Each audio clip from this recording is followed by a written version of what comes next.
I'm Blythe Stevens of A Blythe Coach, dance education and coaching to move through life with balance, grace, and power. And today I'm here to discuss some classical ballet concepts, including the idea of there being 7 basic movements used in ballet dancing. And according to 2 sources I know of, let me know in the comments below if you know of more. There are these 7 essential movements on which all classical ballet movement is based. Do you agree? Do you have another source? So my first source that I ever had heard of that introduced me to this topic was this amazing Usborne book of ballet and dance, which I've had since I was a kid. Check out these awesome costumes, yes, and outfits. And here on page 7, they introduce us to the 7 basic movements of dance, which are plie, to bend, glisse, to glide, tourner, to turn,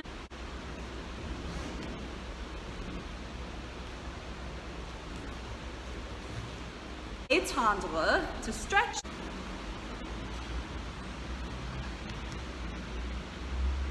sauter, to jump,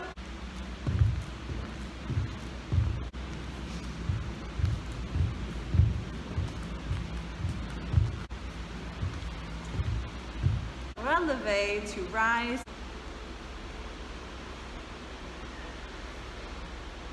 and élancer, to dart. What I love about this source is they do discuss how each of these movements is based on movements which your body can make naturally. And it's illustrated where we are rising to wave or beckon, summon a friend. We are turning to look at someone, bending to tie our shoe, stretching to hang laundry on a line, jumping to play leapfrog, arguably not the most everyday movement that we might do, darting to play tennis, also not a strength of mine, but okay, maybe to catch something if they were to throw it to you, that would be everyday application of darting, and gliding on ice skates. Not such an everyday action either. Although natural, sure, sometimes we do slide. Are there other everyday motions that glide or slide? I just love this sort of conceptual idea for understanding the foundational concepts behind ballet dancing, and it helps us understand how they apply to other sports and athletics and techniques and also practical everyday movement.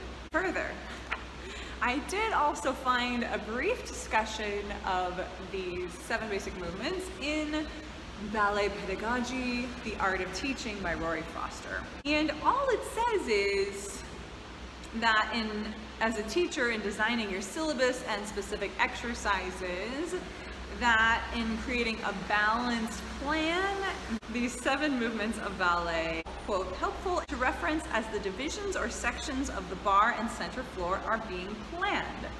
All dance movement, including the 7 movements, can be broadly categorized into axial or stationary and locomotor or moving, traveling across the space, respectively. And they are defined in the same way. So, what say you?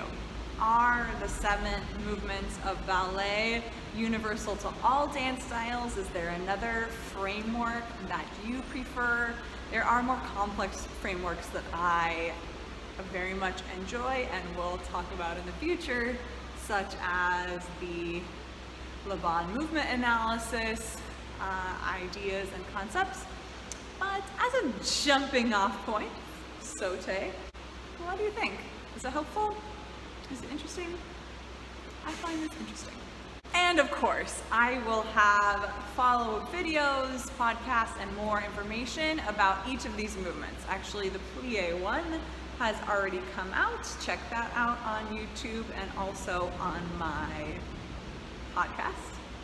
And still to come will be a tondua or tendu and all of the rest. So stay tuned and have a great one till I see you next. Thanks.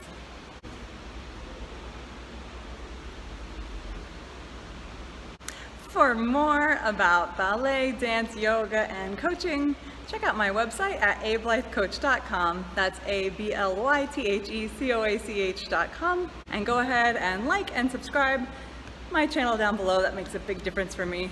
Thanks.